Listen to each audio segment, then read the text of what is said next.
Halo teman-teman, kembali lagi dengan channel ini. Dimana pada video kali ini aku akan membawakan cerita dari Denny Wahyudi. Dimana cerita itu berjudul Kisah Seorang Ojek Online Menjadi Korban Keganasan Santet Loro Ireng. Dan jika kalian ingin tahu ceritanya lebih lanjut, dengarkan cerita ini.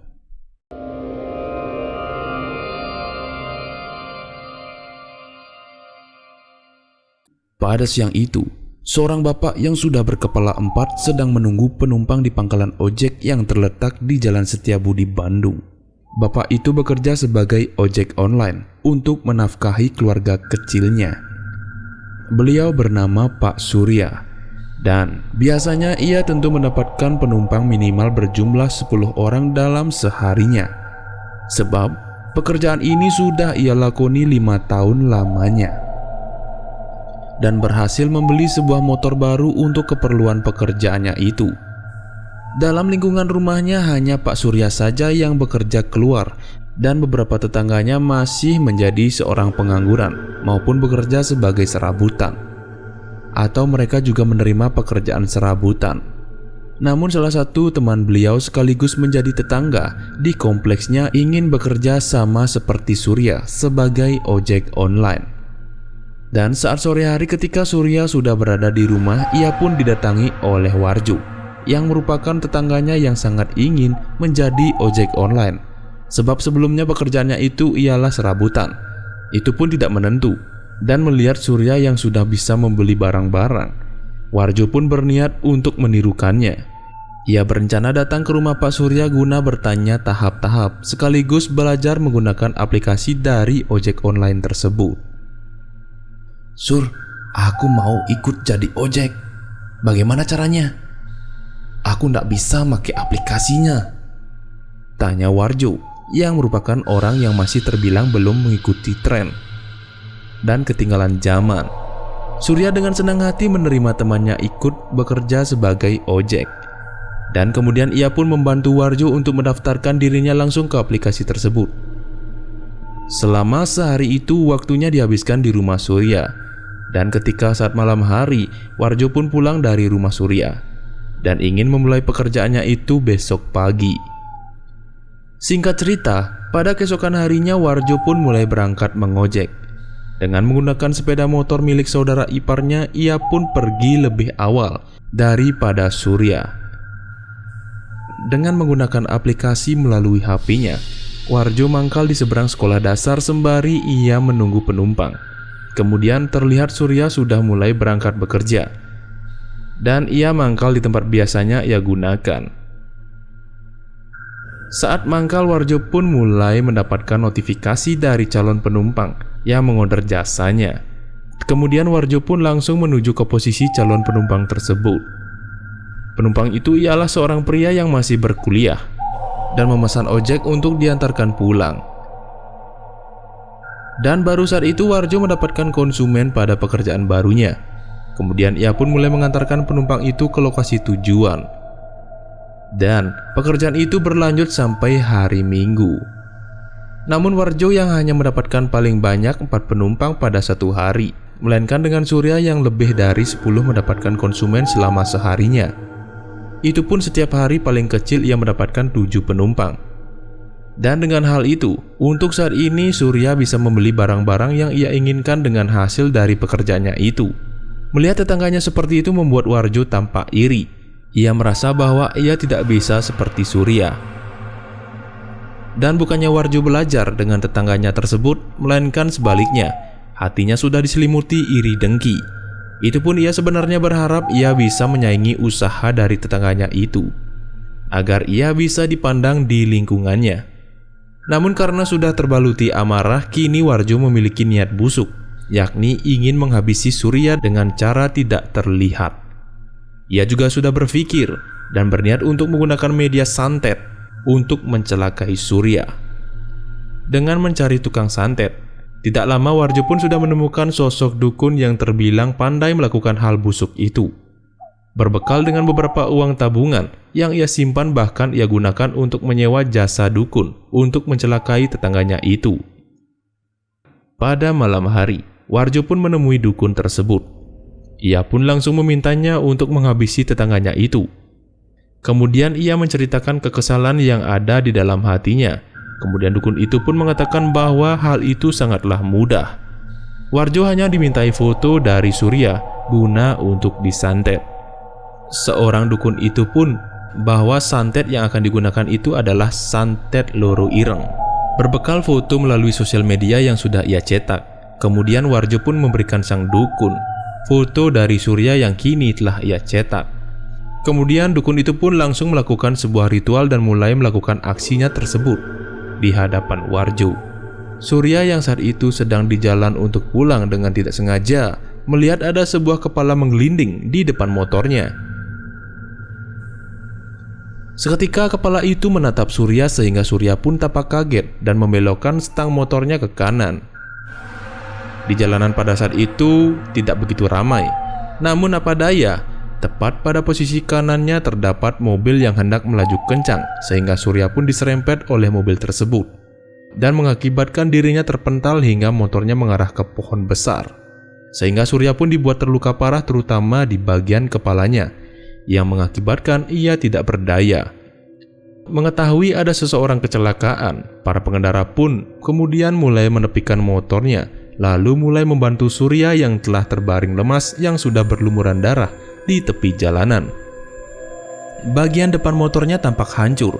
Saat itu pihak kepolisian juga turut untuk melakukan bantuan, terutama salah satu dari antara mereka menghubungi ambulan guna untuk membawa Surya ke rumah sakit.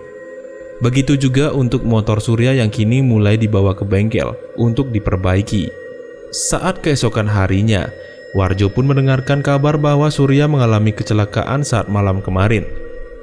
Dan ia pun berharap di dalam hatinya, Surya akan segera mati. Kabar itu pun datang dari saudara Surya yang datang ke rumah Surya ketika Warjo hendak berangkat mengojek saat pagi hari. Mendengarkan berita tersebut membuat Warjo tampak sedikit kegirangan, namun ia belum bisa sangat senang, sebab Surya belum mati. Kemudian ia pun langsung pergi ke pangkalan guna untuk mencari penumpang. Surya saat kini sedang berada di ruang ICU yang ditemani oleh istrinya dan juga beberapa keluarganya yang ikut menjenguknya. Terlihat lukanya sangat parah. Yang lebih berat lagi, kepala Surya terluka hingga membuatnya harus tidak sadar sampai detik ini. Warjo yang kala itu sedang bekerja mengojek tampak tetap mendapatkan penumpang seperti biasanya. Bukannya ia mendapatkan banyak, namun sangat minim adanya notifikasi konsumen yang masuk ke smartphone-nya. Hari demi hari berlalu, bukannya Warjo mendapatkan banyak penumpang, melainkan sebaliknya, dan tidak satu pun ada notifikasi pada handphonenya itu. Mengalami hal itu, Warjo tampak kesal dan membuatnya tidak karuan, sebab Warjo ini sangat senang dengan hasil yang melimpah, namun minim usaha. Dan juga sangat tidak suka melihat orang di dekatnya sukses dan melampauinya. Kemudian ia memiliki ego yang sangat tinggi dan juga sangat angkuh. Dan pada hari itu juga Surya masih belum sadar. Di tengah kritisnya Surya, membuat istrinya sangatlah bersedih. Begitu juga keluarganya sebab hanya Suryalah yang menjadi tulang punggung keluarganya. Hari pun seketika gelap, yang menandakan sudah malam hari. Namun Warjo tertumbennya belum mendapatkan order sampai malam tersebut. Ia sangat kesal dan kata-kata tak pantas pun keluar dari mulutnya. Termasuk ia juga menyalahkan seseorang tetangganya itu yang masih kritis di ruang ICU. Seakan-akan Warjo tidak bisa menahan amarah saat itu. Ia pun segera pulang. Karena tampak kesal, ia pun menambah kecepatan sepeda motornya ketika ia sudah mulai menuju ke rumah. Namun apa daya, ia harus sama tersungkur sebab seekor kucing putih hendak menyeberang dengan secara tiba-tiba dan membuat Warjo mengerem mendadak dan membuatnya harus ditabrak mobil dari belakang sehingga membuat tulang punggungnya patah dan muntah darah ketika ia sudah tersungkur di jalanan. Kemudian Warjo pun tidak bisa beranjak, apalagi bergerak. Ia seakan-akan merintih kesakitan dan menangis. Lalu selang beberapa detik pun datanglah beberapa orang pengendara motor menolongnya. Dan seorang sopir mobil yang menabraknya pun turut membantunya. Lalu ia bertanggung jawab membawa Warjo ke rumah sakit dengan menggunakan mobilnya itu yang terbilang masih rusak di bagian depannya. Mereka dengan cepat membawa Warjo ke rumah sakit.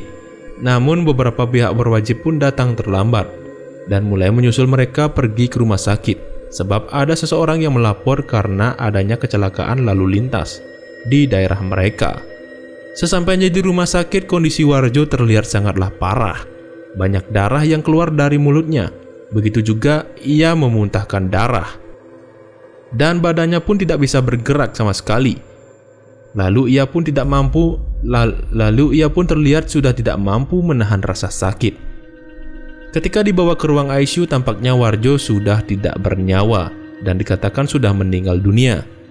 Lalu seorang sopir yang menabrak Warjo pun dibawa ke kantor polisi di daerah tersebut guna dimintai keterangan, dan salah satu anggota Beskrim Polri juga memberikan kabar ke keluarga Warjo bahwa beliau sudah meninggal karena kecelakaan. Kabar ini pun sampai ke pihak keluarganya Surya, di mana sanak keluarga Surya juga tidak percaya bahwa Bang Warjo yang merupakan tetangga mereka telah tiada akibat dari kecelakaan. Namun Surya pun belum memberi tanggapan sebab ia masih belum sadar. Namun selang beberapa minggu kemudian, Surya sudah pulih dari masa kritisnya. Ia pun sudah diberikan pulang, begitu juga ketika ia akan pulang saat sore nanti. Pada kala itu, ia didatangi seorang kiai kampung yang lebih dikenal dengan Gus Yamin. Beliau merupakan teman dari pamannya, di mana Surya dimintai untuk diruqyahkan, sebab sebelum Surya pulih dari masa kritisnya, Mbah Yamin telah membantunya melalui jalur gaib agar Surya segera pulih. Namun Mbah Yamin memilih bertemu dengan Surya ketika ia sudah pulih. Dan pada saat itulah Mbah Yamin memberitahu kepada Surya bahwa Surya perlu diruqyahkan, sebab ada seseorang yang dekat dengannya sedang mengirimkan santet dan membuatnya harus menerima keadaan seperti itu dan mengalami penderitaan akibat kecelakaan. Kemudian mendengarkan pernyataan beliau, Surya pun juga bingung sebab siapakah orang itu. Dan ia masih tidak percaya bahwa ia telah disantet. Namun ia juga menjelaskan hal ganjil saat detik-detik ia akan jatuh. Sebab ia dikagetkan dengan sosok kepala yang mengeliling tepat pada depan motor Surya, sehingga ia dibuat kaget. Dan kepala itu menatap Surya yang rupanya tampak menyeramkan, sehingga membuat Surya kecelakaan akibat dari kejadian itu. Dan mendengarkan pernyataan Surya, Gus Yamin juga menuturkan hal yang sama, bahwa orang yang telah membuat Surya seperti ini telah tiada. Dan itu juga buah dari perbuatannya yang dilakukan terhadap Surya. Surya juga bingung bahwa siapakah orang yang dikatakan meninggal itu. Dan Surya hanya diberitahu saat ia sudah di rumah, dan setelah itu ia akan diruqyahkan agar nantinya ia bisa terhindar dari hal buruk yang ingin menimpanya. Kemudian ketika saat di rumah, ia baru diberitahu bahwa Bang Warjo telah tiada dan sudah dimakamkan 1 minggu yang lalu. Kemudian mendengarkan pernyataan itu, Surya pun tampak kaget. Begitu juga di dalam perasaannya, ia tidak menyangka bahwa selama ini Bang Warjo telah berbuat seperti itu. Hingga pada saat ini Surya masih belum percaya maupun masih tidak menyangka bahwa tetangganya berbuat hal buruk terhadapnya.